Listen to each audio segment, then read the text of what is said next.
ஓம் அமிர்தேஸ்வரியே நமக. ஓம் நம சிவாய. மன அமைதியின் ரகசியம் புத்தகத்தில் 3வது அத்தியாயம் பார்த்துக்கிட்டு இருக்கோம். மனிதனாக வாழ்வதற்கு வாழ்தல். இதில் நம்ம என்ன பார்த்தோம்? ஒரு மனிதன்கிட்ட 3 விதமான தன்மைகள் இருக்குது. ஸோ ஃபஸ்ட்டு அனுபவங்களை பெறுதல், அதுக்கப்புறம் அறிவை பெருக்குதல், 3வதாக பார்த்தீங்கன்னா திட்டமிட்டு செயல்படுறது. இந்த 3 விஷயத்தில் எதுக்கு நாம் அதிகமாக இம்பார்ட்டன்ஸ் கொடுக்கணும் அப்படின்னு சொல்லிட்டு ஒரு விவாதம். அதில் நாம் மேக்சிமம் அனுபவங்களை பெறுவதற்கு தான் அதிகமான முக்கியத்துவம் கொடுக்குறோம் அப்படின்னு சொல்லி பார்த்தோம். ஆனால் இது சரியான்னு கேட்டால் சரி கிடையாது. ஏன்னா வெறுமனே அந்த இனிமையான அனுபவங்களுக்கு மட்டும் முக்கியத்துவம் கொடுக்கும்போது நாம் தேவையில்லாத சிக்கலில் மாட்டிப்போம். அந்த இனிமையான அனுபவத்து மேலே இருக்க அந்த ஆசையில் நாம் தவறான செயல்களை செய்யவும் துணிஞ்சிடுறோம் சில வேளைகளில். அப்போ அதெல்லாம் ரொம்பவே தப்பாகும். அப்போ அனுபவம் அப்படிங்கிறது மிருகங்களுக்கும் மனிதர்களுக்கும் சேமாக தான் இருக்குது. மிருகங்களும் பார்த்திங்கன்னா தான் வாழ்க்கையில் வரக்கூடிய எல்லா விதமான அனுபவங்களையும் அப்படியே அனுபவிக்குது. அப்போ மிருகங்களுக்கும் நமக்கும் என்னடா வித்தியாசம்னு சொல்லி பார்த்தா அந்த பகுத்தறிவுங்கிற அந்த 6ஆம் அறிவு. அது என்ன? நாம் நம்மளுடைய அறிவை பெருக்கிக்க முடியும், திட்டமிட்டு செயல்பட முடியும். மிருகங்களால் அது முடியாது. அப்போது நாம் வெறுமனே அனுபவத்துக்கு மட்டும் முக்கியத்துவம் கொடுத்து ஒரு வாழ்க்கையை வாழ்ந்தோம் அப்படின்னா அது மிருகத்திற்கு ஈக்குவலான ஒரு வாழ்க்கை. அப்போ நாம் அறிவை பெருக்கிறதுக்கும் திட்டமிட்டு செயல்படுறதுக்கும் முக்கியத்துவம் கொடுக்கணும்னு சொல்லி பார்த்தோமா? அப்போது ஒரு அவதூதர் போகிற வர மனுஷங்க எல்லாத்தையும் பார்த்து அவங்களுடைய மனோ வாசனைகளுக்கு ஏற்ப இதோ நாய் போகுது, இதோ நரி போகுதுன்னு சொல்லுவார். வள்ளலார் போகும்போது இதோ ஒரு மனுஷர் போகிறாரு அப்படின்னு சொல்லிட்டு ஓடி போயிட்டு பக்கத்தில் இருந்த துணியை எடுத்து தன்னோட இடுப்பில் கட்டிக்கிட்டார் மரியாதை காரணமாக அப்படின்னு சொல்லி பார்த்தோமா? ஸோ ஒரு மனுஷன் அப்படிங்கிறவங்க, மனித தன்மையில் இருக்கவங்க அப்படிங்கிறவங்க வெறும் இந்த உடல் அளவில் மனுஷனாக இருக்கிறது கிடையாது. நம்ம உடல் அளவில் மனிதர்களாக இருந்தாலும் நம்மளுடைய மனோவாசனைகள் விலங்குகளுக்கு ஈக்குவலாக தான் இருக்குது. அந்த பகுத்தறிவு இல்லாமல் மனோவாசனைகளுக்கு அடிமையாகி ஒரு மெஷினரி லைஃப்பை தான் நம்ம வாழ்ந்துகிட்டு இருக்கோம். அப்போ மகான்கள் தான் பார்த்திங்கன்னா உண்மையாலுமே மனித தன்மையில் வாழுறாங்க அப்படின்னு சொல்லி பார்த்தோமா? அந்த விதத்தில் நம்ம அம்மா அனுபவத்துக்கு முக்கியத்துவம் கொடுக்காம எந்த மாதிரியான ஒரு வாழ்க்கையை வாழ்கிறாங்கன்னு சொல்லி பார்த்தோம். அப்போது தரிசனத்தில் ஒரு பெண்மணி அம்மா கிட்ட போயிட்டு அம்மா கை வலிக்குது தாங்க முடியலன்னு சொல்லும்போது இந்த வலியால் என்னால் எந்த வேலையிலுமே ஃபோக்கஸ் பண்ண முடியல அப்படின்னு சொல்கிறாங்க. அப்போ அந்த வார்த்தைக்கு அம்மா என்ன பதில் சொல்கிறாங்கன்னா, மகளே, அம்மாவுக்கு உடம்பு முழுக்க சதா சர்வ காலமும் வலிக்குது அப்படின்னு சொல்கிறாங்க. அப்போது எப்படி அம்மாவால் இதை செய்ய முடியுது, நம்மளால் எப்படி இதை செய்ய முடியும்னு சொல்லி நம்ம அனலைஸ் பண்ணோம். அதில் அம்மாவுக்கு நம்ம மேலே இருக்க அதீத அன்பால் இதை செய்ய முடியுது. ஸோ கன்சீவாக இருக்க இந்த ப்ரெக்னென்ட் லேடி எப்படி தான் குழந்தை வயிற்றில் இருக்கிறத ஒரு சுமையாக நினைக்காம சுகமாக நினைக்கிறாங்களோ அந்த மாதிரி அம்மா தன்னுடைய ஒவ்வொரு குழந்தைங்களையுமே உயிராக நினைக்கிறாங்க. அதனால் நம்மளோட வலியெல்லாம் அவங்க ஏற்றுக்கிறாங்க.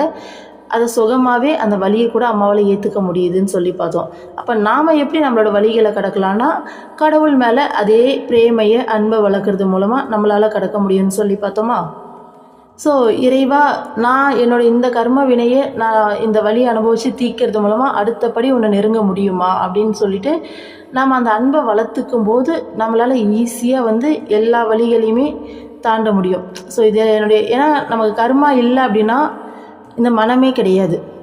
கர்மா இல்லை அப்படின்னா 0 கர்மாக்கு எப்போ வருமோ அப்போ நம்ம மனசில் தானாகவே ஆனந்தம் பொங்கும். நமக்குள்ளே எந்த ஒரு தேவையில்லாத தாட்டுமே வராது. அந்த ஆனந்தம் அப்படிங்கிறது மனசுக்குள்ளே தானாகவே இயல்பாகவே பொங்கும். இந்த மனோவாசனை, இந்த கர்மாவால் தான் பார்த்திங்கன்னா நமக்கு இந்த உலகத்தில் நம்ம வாழ்ந்துட்டுருக்கோம். இத்தனை எண்ணங்கள் வருது. இந்த பிறவி எடுக்கிறதுக்கு காரணமே அதுதான். ஓகேங்களா? அப்போது நாம் அது எல்லாத்தையும் கிளியர் பண்ணி போகும்போது நம்ம இறைவனை நோக்கி முன்னேறி போகிறோன்னு சொல்லி அர்த்தம். அப்போ இறைவன் மேலே அதீத அன்பை வளர்க்குறது மூலமாக நாம் நம்மளோட லைஃப்பில் வரக்கூடிய அந்த சேலஞ்சஸ் எல்லாத்தையும் ஈஸியாக கிராஸ் பண்ணி போகலான்னு சொல்லி பார்த்தோம். அம்மா என்ன பண்ணுறாங்க, அம்மா எந்த விதத்துலலாம் நமக்காக அந்த அனுபவங்களுக்கு முக்கியத்துவம் கொடுக்காம தன்னோட வாழ்க்கையே தியாகம் பண்ணி எப்படி வாழ்கிறாங்கன்னு சொல்லி இப்போ பார்த்துக்கிட்டு வந்தோம் இல்லையா? ஸோ அதில் தர்ஷன் சீக்கிரமாக முடிகிற மாதிரி இருந்தால் கூட அம்மா ஒவ்வொருத்தருக்கும் அதிகமான நேரம் தரிசனம் கொடுத்து தரிசனத்தை நீட்டிப்பாங்க அப்படின்னு சொல்லி பார்த்தோம். அடுத்தது நார்த் அமெரிக்கா ட்ரிப். அப்போ ஒரு டைம் லட்சக்கணக்கான பக்தர்கள் இருந்தாங்க. நம்மளாக இருந்தால் இறங்கி ஓடி எஸ்கேப் ஆகியிருப்போம். ஐயோ இவ்வளோ பேர்த்து எப்படா கட்டி பிடிக்கிறதுன்னு சொல்லிட்டு. ஏன்னா நாம் நம்மளோட அனுபவத்துக்கு முக்கியத்துவம் கொடுக்குறோம். ஆனால் அம்மா தன்னுடைய இத்தனை குழந்தைங்கள ஒரே இடத்துல பார்த்ததில் பெரும் மகிழ்ச்சி அடைஞ்சாங்களாமா. ஸோ இதுதான் அம்மாவுடைய மனநிலை. அந்த தூய்மையான அன்பால் தான் அம்மாவால் நமக்கு இவ்வளோ விஷயம் செய்ய முடியுது. இப்போ அடுத்தது அம்மா எப்படி தன்னுடைய அனுபவத்துக்கு முக்கியத்துவம் கொடுக்காம நமக்காக வாழுறாங்க அப்படின்ற விஷயங்களை இன்னும் நிறைய பார்க்க போகிறோம். ஸோ அம்மாவுடைய குழந்தைங்களான நாமளும் இதெல்லாம் கேட்கும்போது நம்மளுடைய அனுபவத்துக்கு முக்கியத்துவம் கொடுக்காம நம்ம சுற்றி இருக்கவங்களுக்கும் மற்றவங்களுக்கும் நம்மளுடைய என்ன சொல்கிறது, அம்மா அளவுக்கு நம்மளால் முடியாதனால நம்மளால் முடிஞ்ச அளவுக்கு நம்ம கொஞ்சம் கொஞ்சமாக மாறிக்கணும் கண்டிப்பாக அம்மாவை பார்த்து. ஏன்னா நம்ம முழுமையாக நம்மளுடைய அனுபவத்துக்கு முக்கியத்துவம் கொடுத்த ஒரு வாழ்க்கையை தான் இப்போ வாழ்ந்துட்டுருக்கோம். அப்படி இல்லாமல் இன்னொருத்தருக்கு அந்த உதவி செய்யும்போது அவங்க மனசு அந்த சந்தோஷத்தை அனுபவிக்கும் போது அதை பார்த்து நாம் சந்தோஷப்படுற அந்த மனநிலையை வளர்த்துக்கணும். ஏன்னா அம்மா நமக்காக எப்பேற்பட்ட ஒரு வாழ்க்கையை வாழ்கிறாங்க இல்லையா. ஸோ அம்மாவுடைய குழந்தைங்களான நாமளை நாளுக்கு நாள் மாற்றிக்க கண்டிப்பாக முயற்சி பண்ணணும். ஸோ அம்மா இன்னும் என்னெல்லாம் செய்கிறாங்கன்னு சொல்லி பார்ப்போம் வாங்க. பயணத்திற்கு திட்டமிடும் பொழுது அம்மா ஓய்வுக்கு நேரம் ஒதுக்குவதில்லை.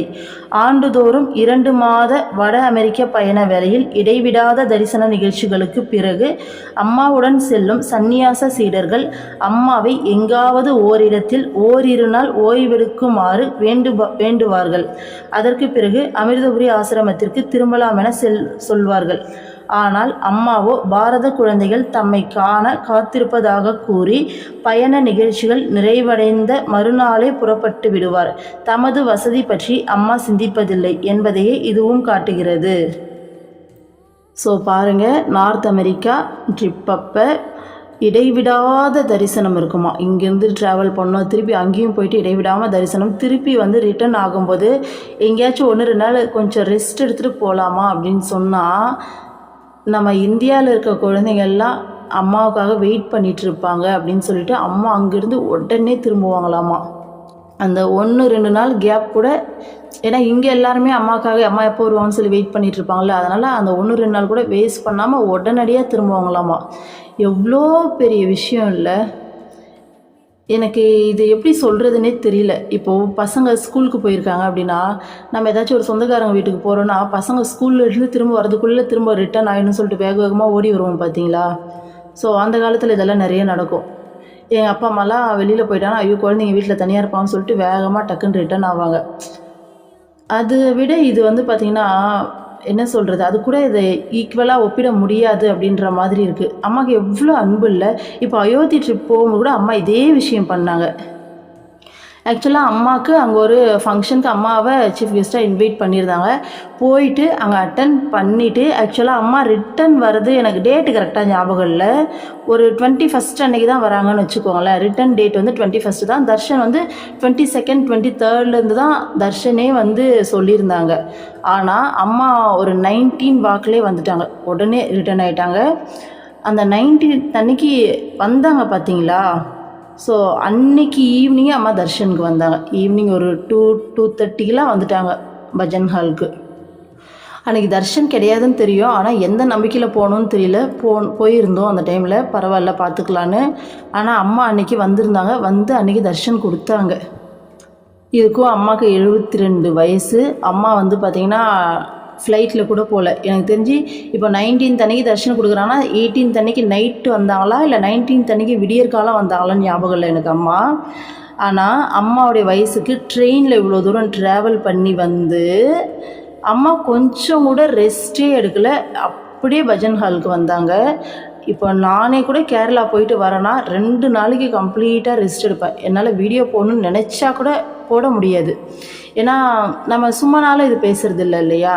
நம்ம என்ன சொல்லியிருக்காங்கிறத உள்வாங்கி அதை நல்லா எக்ஸ்பிளைன் பண்ணி மற்றவங்களுக்கும் புரிகிற மாதிரி கன்வே பண்ணணும். அப்போ நான் கண்டிப்பாக யோசிக்கணும். அப்போ யோசிக்கிற அளவுக்காச்சும் என் உடம்பு என் மனநிலை இருக்கணும். அப்போ எனக்கு இருக்க டயர்டில் நான் கேரளா போயிட்டு வந்தேன்னா 2 நாளைக்கு வந்த அன்னைக்கு போட மாட்டேன். அதுக்கு மறுநாளும் என்னால் போடவே முடியாது. அதுக்கு அடுத்த நாள் தான் வீடியோ போடலான்னு சொல்லி எடுத்து வைப்பனே. இந்த வயசுக்கே இந்த லட்சணம். ஆனால் அம்மா இந்த வயசில் பாருங்கள் எப்படி உழைக்கிறாங்கன்றத விட அம்மாவுடைய அந்த அன்பு தான் காரணம், வேறு எதுவுமே இல்லை. தான் குழந்தைங்கள்லாம் வெயிட் பண்ணுறாங்க, தன்னை பார்க்கறதுக்காக வெயிட் பண்ணிகிட்ருக்காங்க. ஏன்னா நமக்கு தெரியும் இல்லையா, நம்ம போனோன்னா என்ன ஒரு ஆர்வத்தில் அவங்க உட்காந்துருப்போம். அம்மா எப்போ வருவாங்க, அம்மாவை எப்போ பார்ப்போன்னு சொல்லி நம்மளோட அந்த ஏக்கத்துக்கு அம்மா கொஞ்சம் கூட தன்னுடைய அந்த உடல் வலியை பற்றி யோசிக்கிறதே இல்லை. என்னால் யோசிக்கவே முடியல. அம்மாவுக்கு 72 வயசாகுது. இப்போ பர்த்டே வந்து 73 முடிஞ்சு 74 ஸ்டார்ட் ஆக போகுது. அம்மா என்னதான் கடவுளாக இருந்தாலும் இந்த மனித உடலில் தான் இருக்காங்க. அந்த உடம்புல அவங்களோட வலி அப்படிங்கிறத தாண்டி நம்மளோடைய எல்லாரோடைய வலியும் வாங்கி வச்சிட்ருக்காங்க. நம்ம கர்மாவெல்லாம் வாங்கி அந்த வலியை அம்மா அனுபவிச்சிட்ருக்காங்க. ஆனால் அவங்கள பற்றி கொஞ்சம் கூட யோசிக்காமல் எப்படி தான் அம்மாவால் இப்படி இருக்க முடியுதோ தெரியல. எப்பயுமே பார்ப்பேன். அன்னைக்கு ஒரு நாள் கூட அம்மா ஹாஸ்பிட்டல் ஒரு நாள் போயிருந்தோம். நைட்டு தர்ஷன் முடிச்சுட்டு நைட்டில் அம்மா மிட் நைட் ஒரு 11 o'clock மேலே அம்மா வந்து பார்த்தா கார் எல்லாம் கிளம்புது. என்னன்னு பார்த்தா அம்மா ஹாஸ்பிட்டல் செக்கப் போகிறாங்க அப்படின்றாங்க. போயிட்டு மறுநாள் காலையிலே ரிட்டர்ன் ஆகிட்டு அன்னைக்கு தர்ஷன் ஆஸ் யூஷுவல் அப்படியே இருக்குது. அதேமாதிரி சென்னைக்கு பாஸ்போர்ட்டுக்காக அம்மா வந்திருந்தாங்க. அது வந்து திடீர் பிளானு. அப்போ வந்து எதுவும் தெரியல, நாங்கள் போயிட்டோம். நாங்கள் சென்னையிலேருந்து அங்கே போயிருக்கோம். அம்மா அங்கேருந்து இங்கே வந்தாச்சு. ஸோ அம்மா வர எப்போ வருவாங்களோன்னு சொல்லிட்டு தெரியல, நாங்கள் வெயிட் பண்ணிகிட்ருக்கோம். மறுநாள் விடியற் காலம் கரெக்டாக ஒரு 5:10 5:15 இருக்கும். அந்த கேட் அப்படியே ஓப்பன் பண்ணி அம்மாவுடைய கார் வந்தது. அப்போது முன்னாடி நாள் பாஸ்போர்ட் வேலை ஒரு நாள் ஃபுல்லாக போகுது. அம்மா நினச்சா நைட்டு ரெஸ்ட் எடுத்துகிட்டு காலையில் ட்ராவல் பண்ணி வந்து மறுநாள் கூட வந்து தர்ஷன் கொடுக்கலாம். ஆனால் இங்கே தர்ஷன் கெட்டு போயிடக்கூடாது, குழந்தைங்க எல்லாம் வெயிட் பண்ணுறாங்கன்னுட்டு நைட்டோடு நைட்டாக ட்ராவல் எடுத்து விடியற்காலம் 5:15 அம்மா அங்கே வந்துட்டாங்க. அப்போது நாங்களாம் ஓடி போய் நின்று பார்த்தோம். அம்மா கார்லேருந்து இறங்கி ரூமுக்கு வந்து போனாங்க. எல்லாரையும் பார்த்து சிரிச்சுட்டு பார்த்துட்டு போனாங்க. அப்போது அன்னைக்கு தர்ஷன் அதே மாதிரி 2:30 3 o'clock அம்மா தர்ஷனுக்கு வந்துட்டாங்க. அன்றைக்கி நைட்டு ஃபுல்லாக ட்ராவல் பண்ணி. எனக்கு இதை படிக்கும்போது தான் நான் யோசித்து பார்க்குறேன், நம்ம போகும்போதே அம்மா இத்தனை டைம் இவ்வளோ விஷயம் பண்ணியிருக்காங்கல்ல. ஒரு டைம் கூட அம்மா தன்னை பற்றி யோசிக்கவே மாட்டேன்றாங்க பாருங்கள். அதாவது அம்மாவுடைய வயசு என்ன, அம்மா இந்த நார்மல் உடம்புல இருக்காங்க, பத்தாவது நம்மளுடைய அத்தனை பேருடைய கர்மாவையும் வாங்கி அம்மா அந்த வழியெல்லாம் அனுபவிச்சிட்ருக்காங்க. நமக்கே இந்த வயசுலேயே வந்து பார்த்திங்கன்னா ஒரு கேரளாலேருந்து இங்கே ட்ராவல் பண்ணிட்டோம் அப்படின்னா முடிஞ்சது. அதோடு வந்து பார்த்திங்கன்னா 2 நாளைக்கு ரெஸ்ட் எடுத்தால் தான் உடம்பே அப்பாடான்னு தெரியுது. அம்மா ஆனால் கொஞ்சம் கூட யோசிக்காமல் வந்து அப்படியே அன்றைக்கே வந்து தர்ஷன் தராங்க. விடியற்காலம் நைட்டெல்லாம் ஒரு நாள் சென்னைக்கு போகிறாங்க, பகலில் வேலையை முடிக்கிறாங்க, திரும்ப நைட்டெல்லாம் ட்ராவல் பண்ணுறாங்க, மறுநாள் காலையில் வராங்க, வந்துட்டு அன்றைக்கி ஈவினிங் அப்படியே தர்ஷன். ஈவினிங் கூட இல்லை, 3 o'clock வந்துடுறாங்க. ஸோ தர்ஷன் ஸ்டார்ட் ஆகுது ஆஸ் யூஷுவலாக. கொஞ்சம் கூட தன்னை பற்றி அம்மா யோசிக்கவே மாட்டேன்றாங்க. அம்மாவுக்கு நம்ம மேலே எவ்வளோ அன்பு இல்லை. யாருக்காக வராங்க அம்மா? நமக்காக தான்.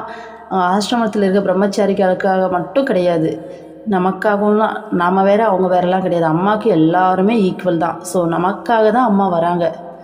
எனக்கு ஏதோ சொல்ல வரேன் எனக்கு, ஆனால் அதை வார்த்தையில் எக்ஸ்ப்ரெஸ் பண்ணவே முடியல. எனக்கு உள்ள அப்படியே அம்மா எப்படிம்மா இப்படி இருக்க, எவ்வளோ அன்புமா உனக்கு எங்கள் மேலே, எப்படிம்மா இப்படி இவ்வளோ இந்த வயசில் இந்த உடம்புல நீ வந்து பரபிரம்மம், இந்த உடம்புக்குள்ளே நீ வந்து அடங்கி இருக்கிறதே நீ பரபிரம்ம நிலையில் அந்த உணர்வில் இருந்துக்கிட்டு இந்த உடம்புல அடங்குறதுங்கிறது சாதாரண விஷயம் இல்லை. ஏன்னா சும்மா இருக்கிற எங்கள் ஆத்மாவே இந்த உடம்புக்குள்ளே இருக்கிறதுக்கு அவ்வளோ அவஸ்தைப்படுது, எப்படியாச்சும் இறைவன் அடைஞ்சணும்னு துடிக்குது.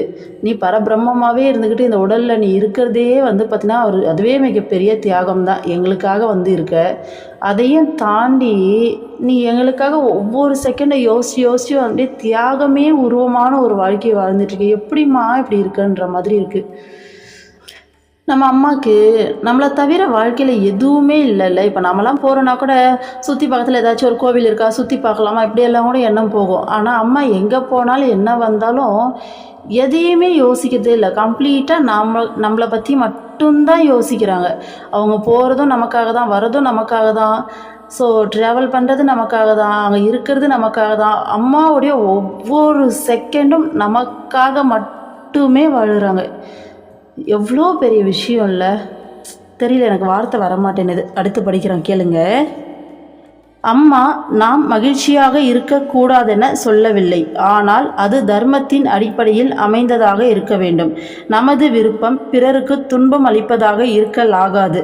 நாம் சம்பாதிக்கலாம், நல்ல ஆசைகளை நிறைவேற்றிக் கொள்ளலாம். ஆனால் அவை நேர்மையான வழியில் அமைய வேண்டும். தைத்திரிய உபனிஷதம் உன் நலனை புறக்கணிக்காதே, உன் பலத்தை புறக்கணிக்காதே என்கிறது.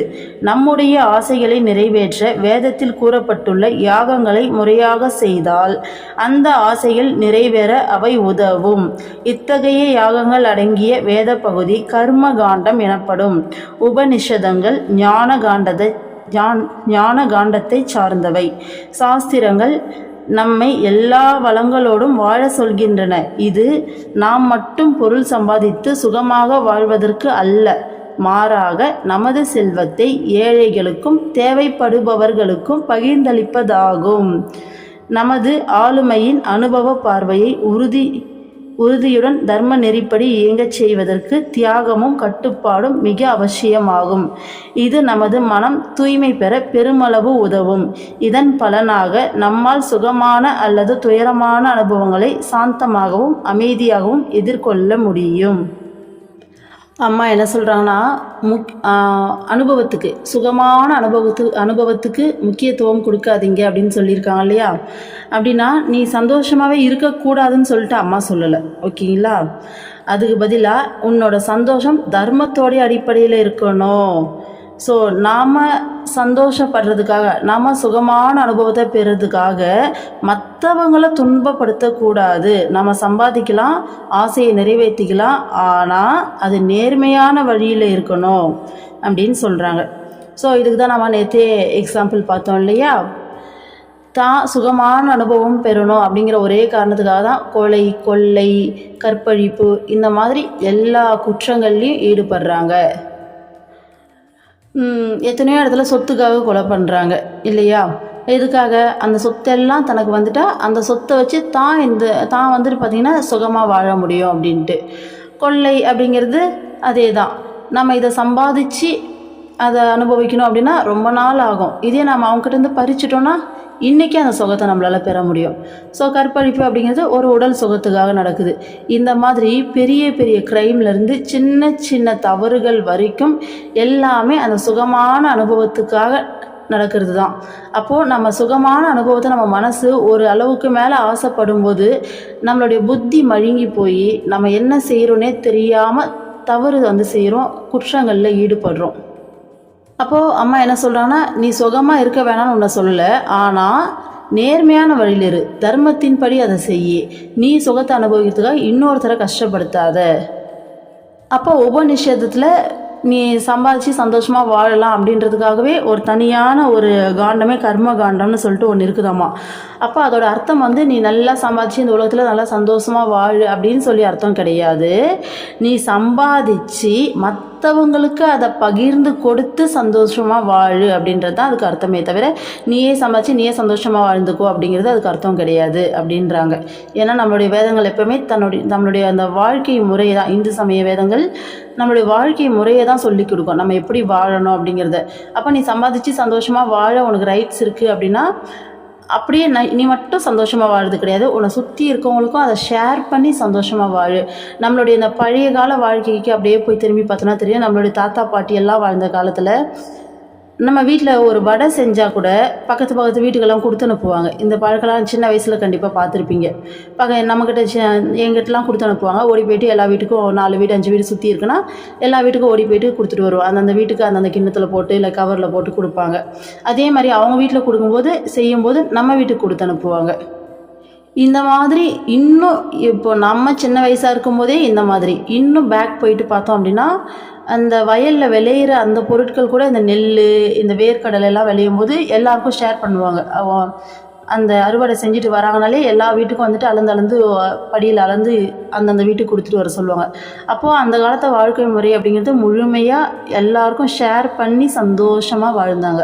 ஆனால் இப்போ நாம் அப்படி கிடையாது, ஃபுல்லாக நியூக்ளியர் ஃபேமிலி ஆகிட்டோம். ஸோ யாரும் யாரையும் டச் பண்ணிக்கிறது கிடையாது. அந்த காலத்தில் இந்த விஷயங்கள்லாம் வாழ்க்கை முறையாகவே இருந்துச்சு. ஸோ ஏழைகளுக்கும் தேவைப்படுறவங்களுக்கும் ஷேர் பண்ணி தான்கிட்ட இருக்கிறத பகிர்ந்தளித்து ஒரு வாழ்க்கையை வாழறது தான் சரியான வாழ்க்கை அப்படின்றாங்க.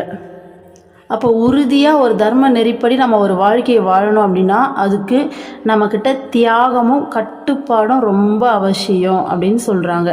இது நம்ம மனசு தூய்மையாகிறதுக்கு அந்த தியாகம் கட்டுப்பாடுங்கிற இந்த 2 குணங்கள் நமக்கு ரொம்பவே உதவும் நம் மனம் தூய்மையாக.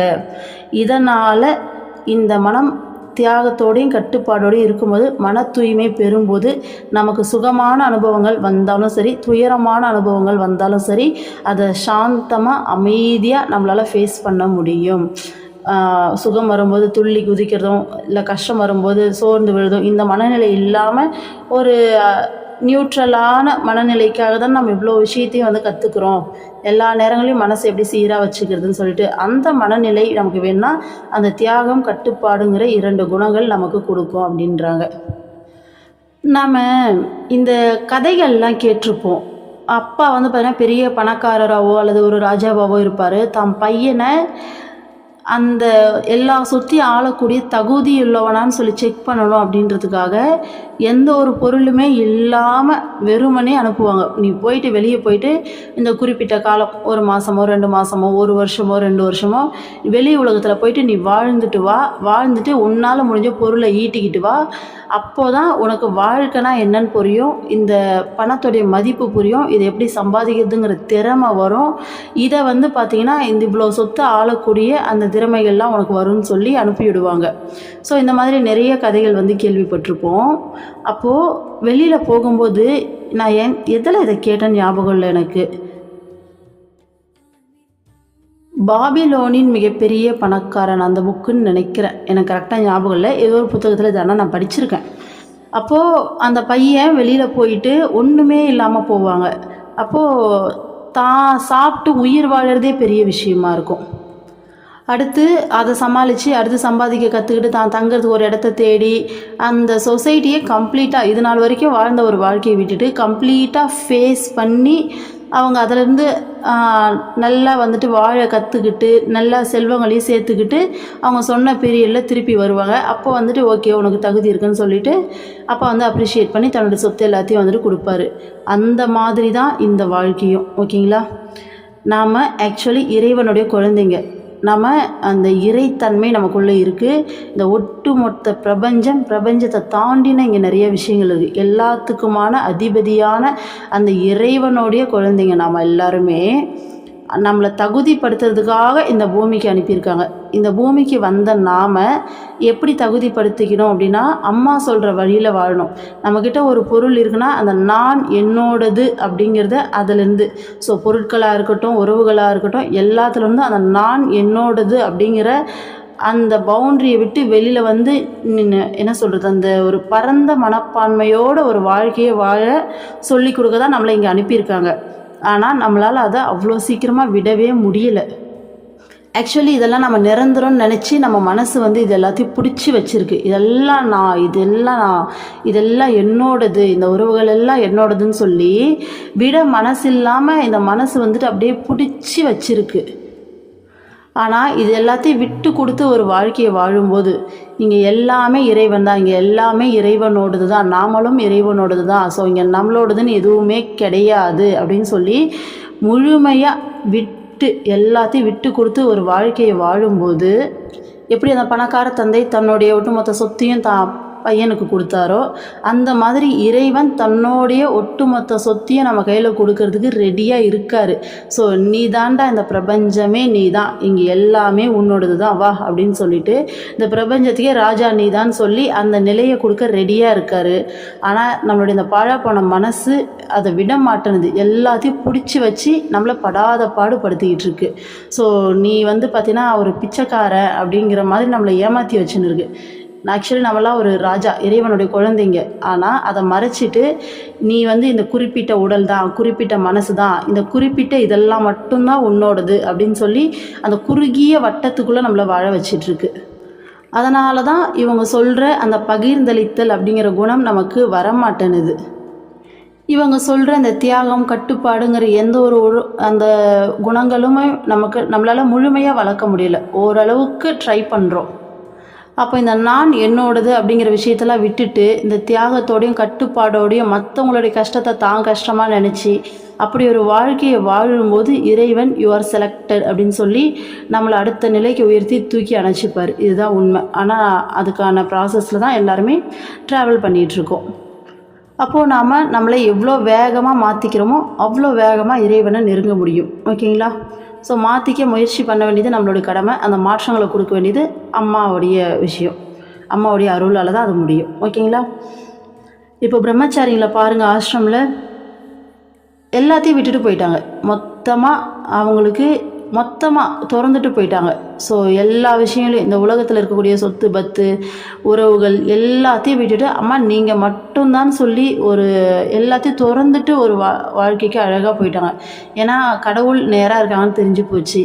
ஸோ அங்கே போயிட்டு அடைக்கலம் ஆகிடுவோம், நீங்கள் மட்டும்தான் சொல்லி மொத்தமாக விட்டுட்டு போயிட்டாங்க. இப்போ நம்மளால் அந்த மாதிரி விட்டுட்டு போக முடியாது.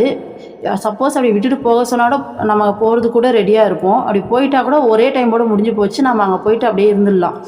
ஆனால் நம்ம இந்த உலக வாழ்க்கையில் இருக்கும்போது பார்த்திங்கன்னா தினமும் இந்த பற்று, இந்த நான் என்ற தன்மை எல்லாம் ஒட்டிக்கிட்டே இருக்கும், வளர்ந்துக்கிட்டே இருக்கும். நம்மளுக்குள்ளே இந்த கலையை பிடுங்க வளர்கிற மாதிரி திரும்ப வளர்ந்துக்கிட்டே இருக்கும். அப்போ நம்ம பார்த்திங்கன்னா திரும்ப அது எல்லாத்தையும் சரி பண்ணிக்கிட்டே இருக்கணும், அந்த கலையை எடுத்துக்கிட்டே இருக்கணும். அதனால தான் அம்மா நமக்கெல்லாம் இவ்வளோ ஒரு பிரேமையை கொடுத்து அப்படியே கட்டி போட்டு வச்சுருக்காங்க. என் குழந்தைங்களாம் உலக வாழ்க்கையில் இருக்குது, தப்பி தவறி கூட அதுங்க திசை மாறி போயிடக்கூடாதுன்னு சொல்லிட்டு நம்ம எல்லாருக்கும் அம்மா மேலே இந்த உணர்வு இருக்குது. அப்படின்னா இது நமக்கு வந்த உணர்வு இல்லை, அம்மா நமக்கு கொடுத்த உணர்வு.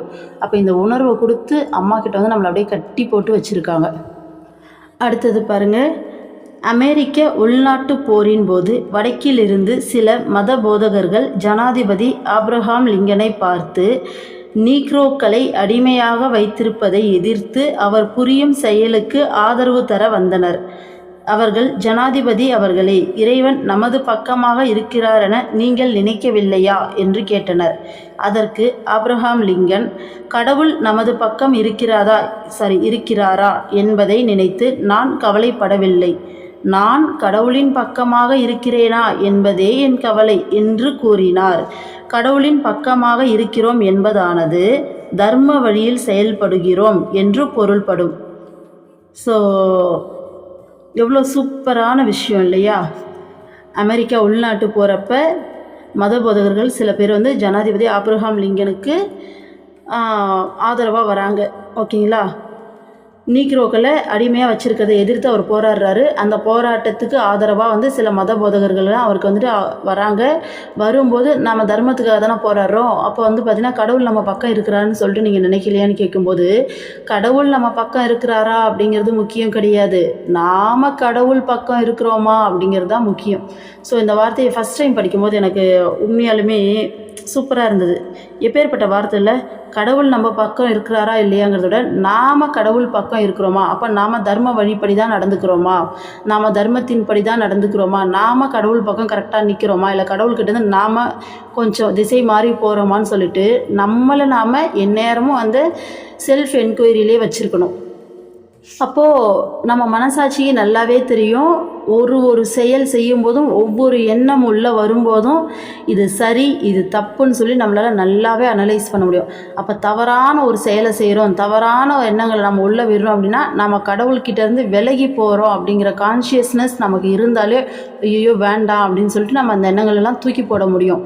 அப்படியே முடியல அப்படின்னா கூட நம்மளால் அம்மாக்கிட்டேயே போயிட்டு புலம்பலாம், அம்மா எங்கே பாரு எனக்கு இப்படியெல்லாம் எண்ணம் வருது, எனக்கு தெரியாது, எனக்கு சரி பண்ணுங்கம்மான்னு சொல்லி அம்மாக்கிட்ட நம்ம ப்ரே பண்ணலாம். அப்போது நம்மளுடைய செயல்கள் பார்த்திங்கன்னா எப்பயுமே அந்த தர்மத்திலிருந்து தாண்டி வெளியில் போகாமல் நம்ம பார்த்துக்கணும்.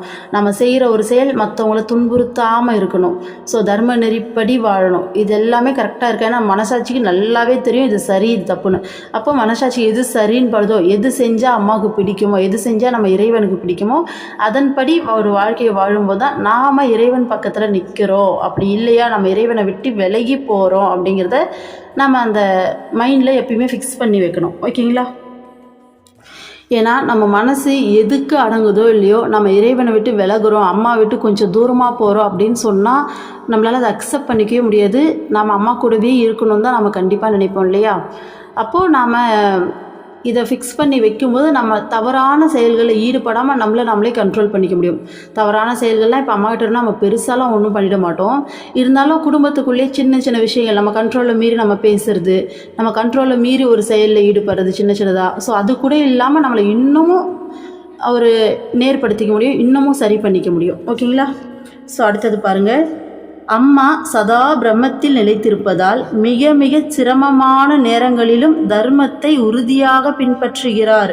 2004ஆம் ஆண்டு சுனாமியால் அம்மாவின் ஆசிரமம் பாதிக்கப்பட்டு பொருட்கள் சேதப்பட்டது.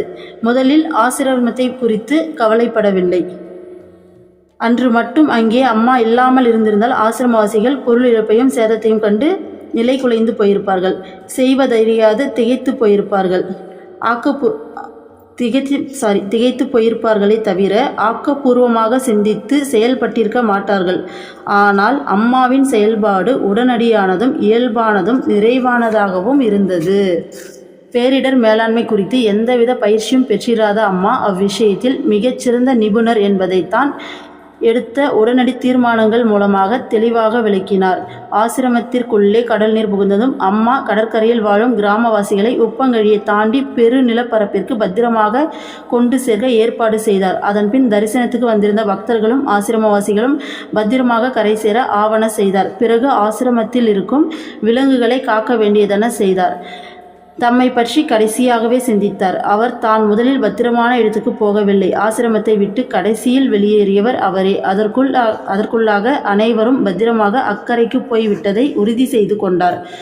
நாம் ஒரு விபத்தில் சிக்கிவிட்டால் சுனாமி வரும்போது ஆக்சுவலாக வெளியில் மற்ற கிராமங்களில் ஏற்பட்ட சேதம் அளவுக்கு ஆசிரமத்தில் கிடையாது. ஏன்னா பாருங்கள், தண்ணி மட்டும் உள்ளே வந்திருந்தது. இருந்தாலும் பொருள் சேதம் இருந்திருக்கு. ஏன்னா வெளியெல்லாம் எல்லாருக்கும் வீடே இழந்துட்டாங்க, நிறையா உயிரெல்லாம் போச்சு. ஸோ ஆசிரமத்தில் அதெல்லாம் எதுவும் கிடையாது. இருந்தாலும் அந்த ஒரு சூழ்நிலையில் கூட அம்மா தன்னை பற்றி யோசிக்கவே இல்லையாம்மா. ஃபஸ்ட்டு கிராமத்தில் இருந்த மக்கள் எல்லாரையும் வந்துட்டு வெளியேற்றிருக்காரு. அதுக்கப்புறமா வெளியேற்றிருக்காங்க, அந்த கரையை தாண்டி போகிறதுக்கு ஹெல்ப் பண்ணியிருக்காங்க. அப்புறம் தர்ஷனுக்கு அந்த பக்தர்கள்லாம் வெளில அனுப்பியிருக்காங்க. அப்புறம் பிரம்மச்சாரின்னு சொல்லி எல்லாரையும் அனுப்பிட்டு அம்மா கடைசியாக தான் வந்திருக்காங்க. இதே மனித தன்மையில் இருக்கக்கூடிய ஒருத்தராக இருந்தால் முதல்ல இப்போ நம்மளே பார்க்குறோம் இல்லையா, பெரிய பெரிய அதிகாரத்தில் இருக்கவங்களாம் ஃபஸ்ட்டு அவங்களுடைய பாதுகாப்பை தான் உறுதி பண்ணுவாங்க. முதல்ல அவங்களோட பாதுகாப்பாக அனுப்பிடுவாங்க. ஆனால் அம்மா பாருங்கள், எல்லாரையும் அனுப்பிட்டு ஆசிரமத்துலேருந்து கடைசியாக அம்மா வெளியில் வந்தாங்களாம். எப்பேற்பட்ட குணம் பாருங்கள். அம்மாவுடைய குணத்தை அப்படியே எடுத்து காமிக்கிறாங்க. கடவுளாக அம்மா எப்படி வாழ்ந்துட்டுருக்காங்க இங்கே அப்படிங்கிறத. அப்போது பொருள் சேதங்கள்லாம் அங்கே ஏற்பட்டிருந்த போது அம்மா அதை பார்த்து கொஞ்சம் கூட அசரவே இல்லையாம்மா. ஸோ ரொம்ப திறமையாக செயல்பட்டுருக்காங்க. அம்மா கடவுள் இல்லையா, ஸோ அப்படி செயல்படலை அப்படின்னா தான் அது அதிசயம். ஆனால் அம்மா அந்த சுனாமி டைமில் வேறு லெவலில் பர்ஃபெக்டாக இறங்கி செஞ்சுருக்காங்க. நம்ம அம்மாவுடைய அருளுரைகள் அப்படிங்கிற டாப்பிக்கில் ஒரு வீடியோ போட்டிருப்போம் பாருங்கள், எல்லாருமே கேட்டிருப்பீங்க. ஸோ அம்மா அந்த டைமில் எவ்வளோ ஹெல்ப் பண்ணாங்க இறங்கி கிராம மக்களுக்கெல்லாம். எந்த அளவுக்கு தன்னுடைய பிரம்மச்சாரிங்கள்லாம் வச்சு எல்லாருக்கும் வீடு கட்டி கொடுக்குது. அம்மாவே இறங்கி துணி தைச்சி கொடுத்துருக்காங்க. ஸோ வீடு கட்டி கொடுத்துருக்காங்க. நிறையா ஃபுல்லாக அந்த கிராமத்தையே திருப்பி பழைய மாதிரி மாற்றி கொடுத்துருக்காங்க அம்மா. கவர்மெண்ட் இந்த வேலையை செய்கிறதுக்கு ஒரு 6 மாதம் 1 வருஷம் கழித்து தான் வேலையே ஆரம்பித்தாங்களாம்மா. அதுக்குள்ளே அம்மா இங்கே எல்லா விஷயத்தையுமே முடிச்சிட்டாங்க. ஸோ அடுத்தது பாருங்கள். நாம் ஒரு விபத்தில் சிக்கிவிட்டால் நம் உடலில் அடிபட்ட இடத்தை முதலில் கவனிப்போம். அம்மா உலகில் உள்ள அனைத்தையும் அவரது ஆத்ம வடிவாக காண்கிறார். ஆகவே எல்லா உயிர்களையும் சமமாக நேசிக்கிறார். சுனாமியால் பெருமளவு சேதமும் இழப்பும் ஏற்பட்டிருந்தவர்களை குறித்து அம்மா மிகவும் கவலைப்பட்டார். அவர்களுக்காக பல நாட்கள் கண்ணீர் வடித்த அம்மா ஆசிரமத்தை எண்ணி ஒரு துளி கண்ணீர் கூட சிந்தவில்லை. சாஸ்திரங்கள் பிறருக்கு உதவும் போது உண்மையில் உனக்கு நீயே உதவி கொள்கிறாய் என்கின்றன. நமது ஆளுமையின் அறிவு என்னும் பார்வை பூரணமாக வளர்ச்சி பெற்றுவிட்டால் இந்த உண்மையை நாம் தெளிவாக உணர முடியும். ஏனெனில் நம்முள்ளே இருக்கும் அதே ஆத்மாதான் பிறரிடமும் படைப்பு முழுவதும் நிறைந்துள்ளது. ஆகவே நமது ஒவ்வொரு செயலும் உலக நலனுக்கு உகந்ததாக இருக்கும். ஸோ நாம் ஒரு விபத்தில் சிக்கிறோம், ஒரு ஆக்சிடெண்ட் ஆகுதுன்னா முதல்ல நம்ம உடம்புல எங்கே அடிபட்டுச்சுன்னு தான் பார்ப்போம். அதுக்கப்புறமா தான் அடுத்தவங்களை கவனிப்போம். ஆனால் அம்மா ஃபஸ்ட்டு தன்னை பற்றி கொஞ்சம் கூட யோசிக்கலை, தான் ஆசிரமத்தை பற்றி கொஞ்சம் கூட யோசிக்கலை. வெளியில் இருக்க மக்களுக்காக மற்றவங்களுக்காக தான் அம்மா கண்ணீர் சிந்தியிருக்காங்க. அம்மாவால் இது எப்படி செய்ய முடியுதுன்னா, எல்லா உயிர்களையும் அம்மா சமமாக பார்க்குறாங்க, தன்னுடைய ஆத்ம வடிவாகவே பார்க்குறாங்க. அப்போ யாரையுமே தன்னிலேருந்து வேறுபட்டவங்களாக பார்க்கல, எல்லாமே தானாகவே பார்க்குறதால எல்லாரோடைய வலியையும் அம்மாவால் உணர முடியுது. அப்போ தன்னோட வலியை வந்துட்டு ஒரு வலியாகவே தெரியல. இதை எப்படி புரிஞ்சுக்கலான்னா, ஒரு அம்மா ஒரு குழந்தை இருக்காங்கன்னா, அம்மாவுக்கு ஒரு பெரிய அடிப்பட்டால் கூட அது அவங்களுக்கு பெருசாக தெரியாது, அவங்க மேனேஜ் பண்ணிடுவாங்க. ஆனால் குழந்தைக்கு சின்னதாக ஒரு அடிப்பட்டால் கூட அவங்க மனசு அப்படியே துடிக்கும், வலிக்கும், ஐயோ குழந்தைக்கு அடிபட்டுருச்சு அப்படின்னு சொல்லிட்டு. ஸோ அந்த மாதிரி தான் தான் வலி ஒரு வலியாகவே தெரியல அம்மாவுக்கு, மற்றவங்களோட வலி தான் அம்மாவுக்கு அதிகமான வலியாக தெரியுது. பல நாட்கள் கண்ணீர் சிந்தினார்னு போட்டிருக்காங்க அம்மா. அடுத்தது பாருங்கள், ஒவ்வொருவரிலும் நமது சொந்த ஆத்மாவை தரிசிப்பது ஆரம்பத்தில் சிரமமாக இருக்கலாம். ஆனால் ஒவ்வொருவரையும் அம்மா அல்லது இறைவனின் குழந்தையாக காண முடிந்தால் உலகிலுள்ள அனைவரும் நமது சகோதர சகோதரி ஆவர். உலகமே நமது குடும்பமாகிவிடும். அம்மா ஆயாவுக்கு ஒரு குழந்தையை கவனித்துக் கொள்வது சலிப்பை தரும் வேலையாக இருக்கலாம், ஆனால் பெற்ற தாய்க்கு அது மகிழ்ச்சி தருகிறது என்பார். இந்த மனநிலையை நாம் வரவழைத்து கொண்டு ஒவ்வொருவரையும் நமது சகோதர சகோதரியாக கண்டால் நமது ஒவ்வொரு செயலும் நமக்கு நாமே வழங்கும் பரிசாக அமையும். நம்முடன் தொடர்பு கொள்பவர்கள் எல்லோர் உள்ளத்திலும் ஒளியை உண்டாக்கலாம். இவ்வாறு பிறர் மட்டும் நலன் பெறுவதில்லை. அதை அம்மா ஒருவருக்கு நாம் மலர் செண்டை அளித்தால் அதன் அழகையும் நறுமணத்தையும் நாம் தான் முதலில் அனுபவிக்கிறோம் என்பார். இதற்கு நிகராக பிறருக்கு மகிழ்ச்சி அளிப்பதற்காக நம்முடைய வசதிகளை குறைத்து கொண்டால் நாம் ஆழ்ந்த மகிழ்வையும் அமைதியையும் அனுபவிப்போம். அது அந்த வசதிகளை நாமே அனுபவித்தால் பெறுவதை விட சிறப்பானதாக இருக்கும். இது வெறும் பொருளற்ற வார்த்தை அல்ல, ஆன்மீக அறிவியலின் அடிப்படையான கோட்பாடாகும். அக்கோட்பாடு செயல்படுவதை காணலாம். இத்தகைய செயல்கள் நமது மன தூய்மை அதிகரிக்கின்றன. இதனால் நம்முள்ளே இருக்கும் ஆத்மாவின் ஆனந்தத்தை நமது மனது நன்கு பிரதிபலிக்கும். ஸோ என்ன சொல்கிறாங்கன்னா, முதல்ல நம்மளுடைய சொந்த ஆத்மாவை எல்லார்கிட்டையும் தரிசிக்கிறது. அம்மா அப்படி தானே பார்க்குறாங்க, தன்னுடைய ஆத்மாவே எல்லாத்தையும் பார்க்குறாங்க. அதனால தான் அம்மா இந்த மாதிரி பண்ணுறாங்க. அந்த மாதிரி நமக்கு பார்க்குறது கண்டிப்பாக ஸ்டார்டிங்கில் கண்டிப்பாக சிரமமாக தான் இருக்கும். நம்மளுடைய ஆத்மாவே பார்க்க முடியல அப்படின்னா கூட இறைவனுடைய குழந்தை, இவங்க எல்லாரும் அம்மாவுடைய குழந்தை அப்படின்னு சொல்லி பார்த்தோம் அப்படின்னா உலகத்தில் இருக்க எல்லாமே, ஒரு புழு பூச்சி, ஒரு எறும்பு, ஈ, எல்லாமே அம்மா பரபிரம்மம், பரமாத்மா, இந்த உலகத்தை படைத்தவங்க.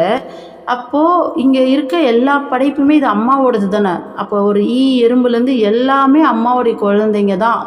ஸோ ஈ எறும்பே அம்மாவுடைய குழந்தைங்க அப்படின்னா மனிதர்கள் எல்லாமே அம்மாவுடைய குழந்தைங்க அப்படிங்கிற பார்வையில் பார்க்கும்போது, நாமளும் அம்மாவுடைய குழந்தையாக பார்க்கும்போது இந்த உலகமே நம்மளுடைய சொந்த குடும்பம் ஆகிடும். அப்போ எல்லாருமே சகோதர சகோதரி ஆகிடுவாங்க.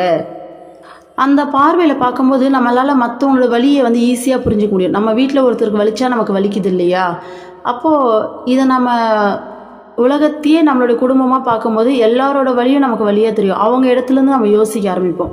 யாரையும் பார்த்து இப்படியா அப்படியான்னு சொல்லிட்டு அந்த தள்ளி நிறுத்தி இன்னொருத்தராக பார்க்கறதால தான் நமக்கு பார்த்தீங்கன்னா மனசு எழுது. அங்கே தேவையில்லாத உணர்வுகள் எல்லாம் வெளியில் எழுது. தள்ளி வைக்காமல் தானாகவே பார்க்கும்போது, தன்னுடைய குடும்பமாக தன்னுடைய உறவாக பார்க்கும்போது அவங்க இடத்துலேருந்து யோசிக்க ஆரம்பிச்சிடும். அப்போ மனசு பார்த்திங்கன்னா அப்படியே ஆப்போசிட்டாக பாசிட்டிவாக திங்க் பண்ண ஆரம்பிச்சிடும். யாரை பற்றி நெகட்டிவாக திங்க் பண்ணாது. இதுக்கு அம்மா என்ன ஒரு எக்ஸாம்பிள் சொல்கிறாங்கன்னா, ஒரு ஆயா வேலைக்கு ஆயா வராங்கன்னா அவங்க ஒரு குழந்தைய பார்த்துக்கு வராங்கன்னா அவங்களுக்கு அந்த குழந்தைய பார்க்கறதுக்கு கஷ்டமாக இருக்கும்.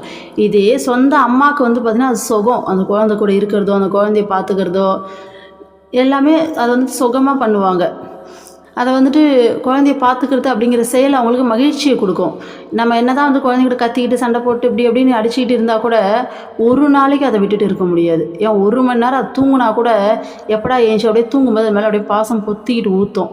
எப்படா ஏஞ்சிக்கோன்னு சொல்லி பார்ப்போம். ஒரு ஸ்கூல் போய்ட்டோட எப்படா வரும்னு சொல்லி பார்த்துக்கிட்டு இருப்போம். அந்த மாதிரி தாய்க்கு அது மகிழ்ச்சியை தான் கொடுக்கும், ஆனால் ஆயாவுக்கு அது சலிப்பை கொடுக்கும். அந்த மாதிரி அன்போடு இப்போ நம்ம மற்றவங்கள தன்னிலிருந்து மற்றவங்கள வேறுபடுத்தி இன்னொருத்தர்னு பார்க்கும்போது தான் நமக்கு அந்த உணர்வு வேறுபடுது, பொறாமை வருது. நமக்குள்ள யாரோ ஒருத்தர் மாதிரி பார்க்குறோம், வேறு மாதிரி நம்ம மனசில் அவங்கள புரிஞ்சிக்காமல் என்ன சொல்கிறது, வேறு ஒருத்தரை நிறுத்தி பார்க்கும்போது தான் இந்த பொருந்தாத உணர்வுகள் எல்லாமே தோணுது. இதே நம்மளுடைய ஆட்களாக, நம்மளுடைய சொந்தமாக, நம்மளுடைய சகோதர சகோதரியாக பார்த்தோன்னா நமக்கு இந்த மாதிரியான மனப்பவங்க எதுவுமே வராது. இந்த மன எண்ணங்கள் எல்லாமே அப்படியே பாசிட்டிவாக மாறும். காரணம் அந்த அன்பு தான். அந்த அன்போடு பார்க்கணும் அப்படின்னு சொல்கிறாங்க அம்மா. ஸோ அம்மாவுடைய குழந்தைங்க தான் எல்லாருமேன்னு சொல்லி பார்த்தா இந்த உலகமே நமக்கு சகோதர சகோதரின்றாங்க. இது வந்து மற்றவங்களுக்கு செய்கிற நல்லதுன்னு கிடையாது. இது முதல்ல நாம் நமக்கே செஞ்சுக்கிற நல்லது. ஏன்னா ஒருத்தருக்கு ஒரு பூவை கொடுக்குறோம் அப்படின்னா முதல்ல அதோடைய அழகையும் அதோடைய வாசனையும் நம்ம தான் ஃபீல் பண்ணுறோம். அப்புறமா தான் அவங்க கையில் கொடுக்குறோம். அந்த மாதிரி ஃபஸ்ட்டு இது நமக்கு தான் நல்லது செய்யுது அப்படின்றாங்க. இது மற்றவங்களுக்கு இந்த மாதிரி ஒரு விஷயத்தை நம்ம ஷேர் பண்ணி கொடுக்கும்போது அது நமக்கு மிகப்பெரிய சந்தோஷத்தை கொடுக்கும் அப்படின்றாங்க. அது எப்பேற்பட்ட சந்தோஷம் அப்படின்னா, நாம் அனுபவிச்சா கூட நமக்கு அந்தளவுக்கு சந்தோஷம் கிடைக்காதம்மா. அதை விட 2 படி மேலே சந்தோஷம் கிடைக்கும் அப்படின்றாங்க. இதை நம்ம எப்படி புரிஞ்சுக்கலாம்னா, நமக்கு ரொம்ப பிடிச்ச ஒருத்தருக்கு நம்மளுக்கு ரொம்ப பிடிச்ச ஒரு விஷயத்தை விட்டு கொடுத்தோம் அப்படின்னா, அவங்க அதை வாங்கிட்டு அவங்க சந்தோஷப்படும்போது நமக்கு பிடிச்சதுன்னு கூட காமிச்சிக்காமல் கொடுப்போம். அவங்க அதை ஆசைப்பட்டுட்டாங்க அப்படின்னா, அதை வாங்கிட்டு அவங்க அதை யூஸ் பண்ணி அவங்க சந்தோஷப்படும்போது அதை பார்த்தா நமக்கு ஒரு சந்தோஷம் கிடைக்கும் பார்த்தீங்களா? நாம் யூஸ் பண்ணியிருந்தா கூட அது கிடைக்காது. ஆனால் ஆத்மாத்மாக ஒருத்தரை நேசிக்கிறோம். அது நம்ம குழந்தையா இருக்கலாம், இல்லை ஹஸ்பண்டு, ஒய்ஃபு, அப்பா, அம்மா, அக்கா, தங்கச்சி யாராக வேணா இருக்கலாம். ஸோ நமக்கு மனசுக்கு ரொம்ப நெருக்கமானவங்களுக்கு நமக்கு பிடிச்சது அப்படிங்கிறதே சொல்லாமல், ஏன்னா அவங்க ஆசைப்பட்டுட்டாங்க அப்படின்றதுக்காக அதை அவங்களுக்கு கொடுத்து அவங்க அதை யூஸ் பண்ணும்போது நம்ம பார்த்து அதை சந்தோஷப்படுவோம். அவங்களுக்கு ரொம்ப பிடிச்சிருக்கு, ரொம்ப அதை பார்த்து நமக்கு ரொம்ப சந்தோஷமாக இருக்கும். அதை நாம் யூஸ் பண்ணியிருந்தா கூட நமக்கு அவ்வளோ சந்தோஷமாக இருக்காது. ஸோ அந்த ஒரு உணர்வு தான் நம்ம எல்லார் மேலேயும் அந்த அன்பை வச்சு அதை மற்றவங்களுக்கு கொடுக்கும்போது அவங்க படுற சந்தோஷம் நமக்கே சந்தோஷமாக இருக்குன்றாங்க. இப்போது நாம் நல்ல ஒரு சாப்பாடு வந்து பார்சல் வாங்கிட்டு சாப்பிட்லான்னு போயிட்டுருக்கோம். வழியில் ஒருத்தர் வந்து பார்த்திங்கன்னா, நான் சாப்பிட்டே 2 நாள் ஆகுதுன்னு சொல்லி ரொம்ப அப்படியே சோகமாக அப்படியே ரொம்ப பசியில் வந்து நிற்கிறாங்க. நம்மளால் அவங்க பசியை உணர முடியுது. ஆனால் நம்ம காலையில் தான் சாப்பிட்டோம். இப்போ ஒரு வேளை சாப்பிட்லாம் கூட அடுத்த வேளை கூட நம்ம சாப்பிட்லாம். ஆக்சுவலாக நமக்கு தான் பசிக்குது. இருந்தாலும் அவங்க 2 நாளாக சாப்பிடாமல் இருக்காங்க. அவங்களுக்கு அந்த பசி அப்படியே வயிற்ற கிள்ளுது. ரொம்ப அவங்களுக்கு சாப்பாடே கிடைக்கலன்றப்ப நம்ம கையில் இருக்க அந்த சாப்பாட்டை அவங்க கையில் கொடுத்துட்டு அப்படியே மூவ் ஆகாமல் ஏன்னா ஒரு ஓரமாக இருந்து அவங்க அதை ஆசையாக சாப்பிட்றத பார்த்தோன்னு வச்சுக்கோங்களேன், நமக்கு பசியே தோணாது. பரவாயில்ல, இந்த ஒரு வேளை பட்னியாக இருந்தால் செத்த போயிட போகிறோம் அப்படின்ற மாதிரி அந்த ஒரு மன நிறைவு வரும் அதை பார்க்கும்போது. நான் என்ன அதை நாம் சாப்பிட்ருந்தா கூட நமக்கு அந்த ஒரு மன நிறைவு வராது. ஜஸ்ட்டு பசி ஆறியிருக்கோம், டேஸ்ட் பண்ணியிருப்போம், சாப்பிட்டு போயிட்டே இருந்திருப்போம். ஆனால் அதை இந்த மாதிரி பசியாக இருக்க ஒருத்தருக்கு அந்த சாப்பாடு எதுவுமே சேர்க்கும்போது அது அவங்க அந்த பசியில் எடுத்து சாப்பிடும்போது அவங்க மனசு அந்த பசி அவங்க வயிற்றில் ஆறுறது நம்மளால் ஃபீல் பண்ண முடியும். நமக்கு அவ்வளோ சந்தோஷமாக இருக்கும். ஸோ இந்த உணர்வு தான் இல்லாதவங்களுக்கு நம்ம கொடுக்கும்போது அது அவங்களுக்கு சந்தோஷத்தை கொடுத்து அவங்க அதை அனுபவிக்கும்போது அதை பார்க்கும்போது நமக்கு அந்த மன நிறைவுங்கிறது நாம் அதை யூஸ் பண்ணால் கூட வராத அளவுக்கு வரும். இந்த அழகி படம் எல்லாருமே பார்த்துருப்பீங்க. நான் மூவிஸ்லாம் அதிகமாக சின்ன வயசுலாம் பார்த்ததில்ல. இப்போ தான் ரீசெண்டாக கொஞ்சம் நாளைக்கு முன்னாடி பார்த்தேன். பார்த்திபன் வந்து பார்த்திங்கன்னா தன்னோட காதலி அந்த ஏழ்மையாக இருக்கும்போது அவங்க சந்தோஷமாக இல்லாதப்ப இவருக்கு ஆக்சுவலாக எல்லா வசதியுமே இருக்கும். ஆனால் இவரால் பார்த்திங்கன்னா நிம்மதியாகவே இருக்க முடியாது. என்ன சொல்கிறது, இப்போது அந்த மூவி பார்த்தா அந்த ஃபீல் நமக்கு நல்லாவே புரியும் இல்லையா? இவருக்கு ஆக்சுவலாக எல்லாமே இருக்கும். ஒய்ஃப் இருப்பாங்க, குழந்தை இருக்கும், வீடு இருக்கும், கார் இருக்கும். ஸோ அதில் பைக் தான் வச்சுருப்பாரு. ஒய்ஃப் வந்துட்டு நல்ல ஒரு ஆஃபீஸில் வேலை செய்கிற மாதிரியான ஒரு சீனுக்கு வந்து காமிச்சிருப்பாங்க. அப்போ இவருக்கு எல்லா வசதியுமே இருக்கும். இவர் நினச்சா சந்தோஷமாக அதில் வாழலாம். ஆனால் தன்னோட காதலி வந்து பார்த்திங்கன்னா கஷ்டப்படுறத பார்த்துட்டு அவருக்கு அந்த நிம்மதியே வராது. அவங்களுக்கும் அந்த வீட்டில் ஒரு வேலையை வாங்கி கொடுத்து தான் கண் எதிரிலே வச்சு அவங்களும் கொஞ்சம் நல்லா இருக்கிறத பார்த்த பிறகு தான் இவருக்கு நிம்மதியாக இருக்கும். அதே மாதிரி பிரபுதேவாவும் பூமிகாவும் ஒரு படம் நடிச்சிருப்பாங்க, களவாடியே பொழுதுகள் அப்படின்ட்டு. அந்த படத்தில் பூமிகா செம்ம வசதியாக வெல் செட்டில்டாக இருப்பாங்க. ஆனால் பிரபுதேவா கஷ்டப்படுறத பார்த்துட்டு அவங்களால அங்கே நிம்மதியாகவே இருக்க முடியாது. அந்த வசதி எதையுமே அவங்களால அனுபவிக்க முடியாது. அப்போது ஒரு மனிதர்களில் ஒரு லவ் ரிலேஷன்ஷிப்பில் இந்த உணர்வை வந்துட்டு முழுமையாக முடியுது. இதை இன்னும் சிம்பிளாக சொல்லணும்னா, ஒரு அம்மா இருக்காங்க, ஒரு 2 பொண்ணுங்க இருக்காங்க. அவங்களுக்கு கல்யாணம் பண்ணி கொடுத்துட்றாங்க. அம்மா வீட்டில் நல்லா வசதியாக தான் இருக்காங்க. பொண்ணுங்கள் ஏதோ ஒரு பொண்ணு வந்து பார்த்திங்கன்னா ரொம்ப ஏழ்மையாக சாப்பாட்டுக்கே இல்லாமல் கஷ்டப்படுதுன்னா இந்த அம்மாவால் இங்கே நிம்மதியாக சாப்பிடவும் முடியாது, தூங்கவும் முடியாது.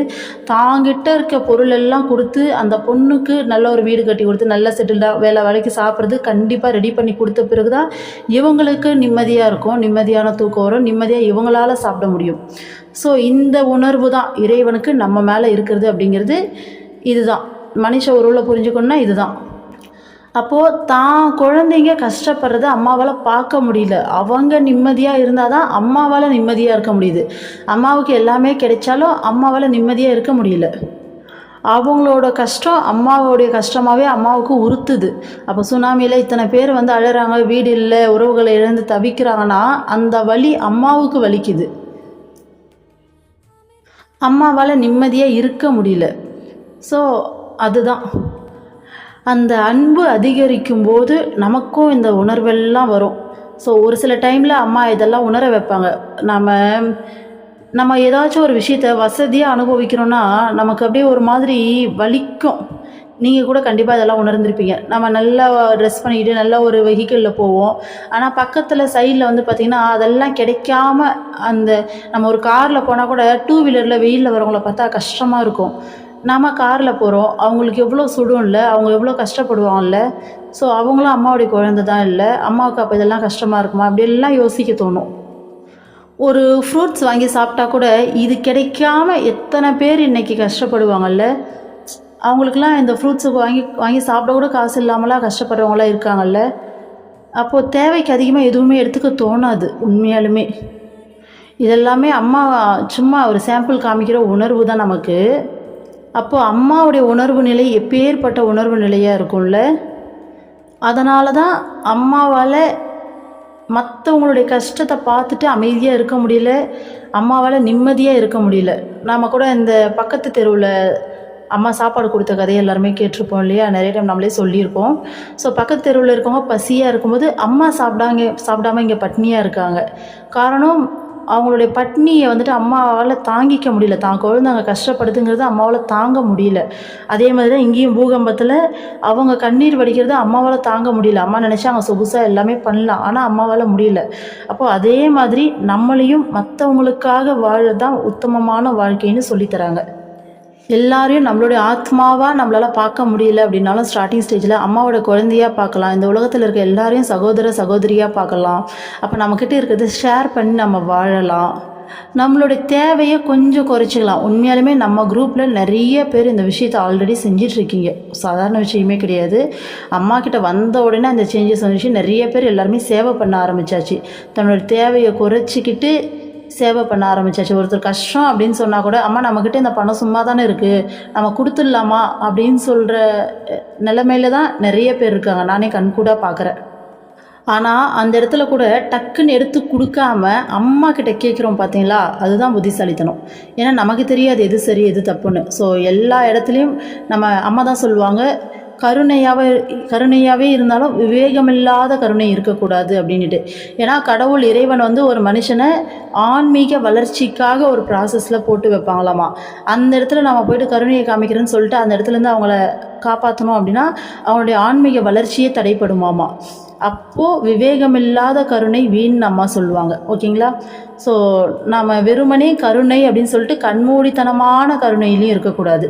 அதனால் நமக்கு எதுவுமே தெரியாது. அம்மா கிட்ட ஃபுல் சரண்டர். எது செய்கிறதா இருந்தாலும் அம்மா கிட்ட கேட்டு செஞ்சோன்னா அது கரெக்டாக இருக்கும். அம்மாவுக்கு எங்கே எதை எப்படி எந்த டைமில் எடுத்துமே சேர்க்கணும்னு அம்மாவுக்கு தெரியும்.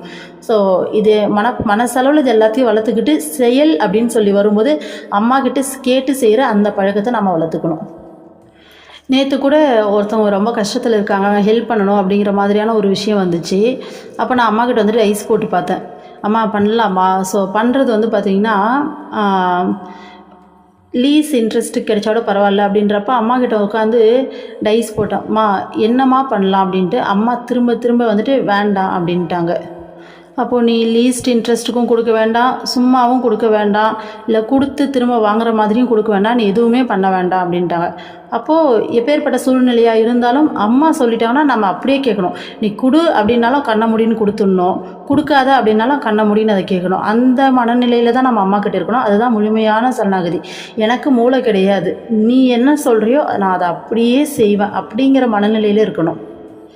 மனசளவில் பிளாங்காக இருக்கணும், காலியாக இருக்கணும். எனக்கு எதுவுமே தெரியாது, நான் ஒன்றுமே கிடையாது, இங்கே எல்லாமே நீ தான் அப்படிங்கிற மனநிலையை வளர்த்துக்கணும். ஸோ இதோடு இந்த 3வது அத்தியாயம் முடியுது. இந்த 3வது அத்தியாயத்துடைய டாபிக் என்ன பார்த்தோம்? மனிதனாக வாழ்வதற்கு வாழ்தல். ஒரு மனுஷனாக வாழ்வதற்கு வாழ்தல் அப்படிங்கிறது என்னன்னா இதுதான். இந்த மாதிரி பிறருக்காக வாழ்கிற வாழ்க்கை.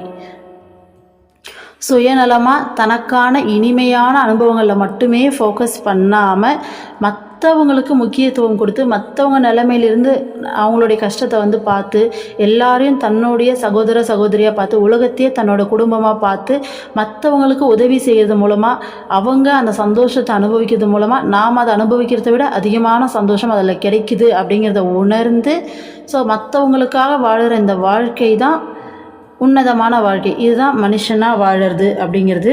இந்த இடத்துல பார்த்திங்கன்னா கடைசியாக ஒரு வார்த்தை சொல்லியிருக்காங்க. இந்த மாதிரி வாழும்போது நமக்குள்ளே இருக்கிற ஆத்மாவுடைய ஆனந்தத்தை நம்மளுடைய மனசு நல்லா பிரதிபலிக்கும் அப்படின்னு சொல்லியிருக்காங்க. ஸோ கடைசியாக என்ன சொல்லி முடித்தோன்னா, இந்த மற்றவங்களுக்காக வாழுற வாழ்க்கையும் இந்த மாதிரி சேவை பண்ணி அதே நிலையில் வாழுறவங்களும் இருக்காங்க. கண்டிப்பாக அதெல்லாம் உத்தமமான வாழ்க்கை தான். ஆனால் ஒரு மகானோடைய கட்டுப்பாட்டில் நம்ம இருக்கும்போது மற்றவங்களுக்காக வாழணும் அப்படிங்கிற அந்த குறிக்கோளை கூட விட்டுட்டு பிளாங்காக இருக்கணும். மைண்டு பிளாங்காக, முழுமையான சரணாகதி. நீ என்ன சொன்னாலும் நான் செய்வேன், எனக்கு மூளையே கிடையாது, எனக்கு எதுவுமே கிடையாது, நீ சொல்கிறத நான் செய்வேன், நீ கொடுனா கொடுப்பேன், நீ வேணான்னா விட்டுருவேன். ஏன்னா என் கையில் இருக்கிறது எதுவுமே என்னோடது கிடையாது, எல்லாமே உன்னோடது. அப்போது இதை நீ எங்கே எப்படி கொடுக்கணும், என்ன பண்ணணும், இது எப்படி பயன்படுத்தணும், இது எல்லாமே உன்னோட விஷயம். அவ்வளோதான். இங்கே நீ தான் எஜமானன். இந்த வீடு இருக்கா, இந்த வீட்டோடைய ஹெட்டு நீ தான். நீ என்ன சொல்கிறியோ அதை செய்கிற வேலைக்காரனாக தான் நான் இங்கே இருக்கனே தவிர மற்றபடி இங்கே எனக்கு எந்த ஒரு ரைட்ஸும் கிடையாதுங்கிற அந்த மனநிலையில் நம்ம அம்மா கிட்ட வாழ்ந்தோன்னா அது ரொம்பவே சிறப்பாக இருக்கும். ஏன்னா சேவை செய்கிறேன் அப்படின்ற பேரில் இல்லை மற்றவங்களுக்காக அந்த ஒரு உணர்வில் அதே உணர்வுலையும் மூழ்கி போயிடக்கூடாது. அது கண்டிப்பாக ஒரு உத்தமமான விஷயந்தான். ஆனாலும் ஒரு மகானோடைய கட்டுப்பாட்டில் இருக்கும்போது நம்ம அம்மாவை உறுதியாக பிடிச்சிக்கிட்டு அம்மா சொல்கிறத மட்டும்தான் கேட்பன்றதில் நம்ம ரொம்ப உறுதியாக இருக்கணும். ஏன்னா நம்ம என்ன பண்ணுறோம் அப்படிங்கிற அந்த உணர்வு கூட இல்லாமல் எல்லாமே இங்கே நீ தான் செய்கிற அப்படிங்கிற உணர்வில் வாழறதுக்கு தான் நம்ம முக்கியத்துவம் கொடுக்கணும். ஓகேங்களா? ஓம் அமிர்தேஸ்வரி நமக. ஓம் நம சிவாய. சர்வம் கிருஷ்ணார்ப்பணம்.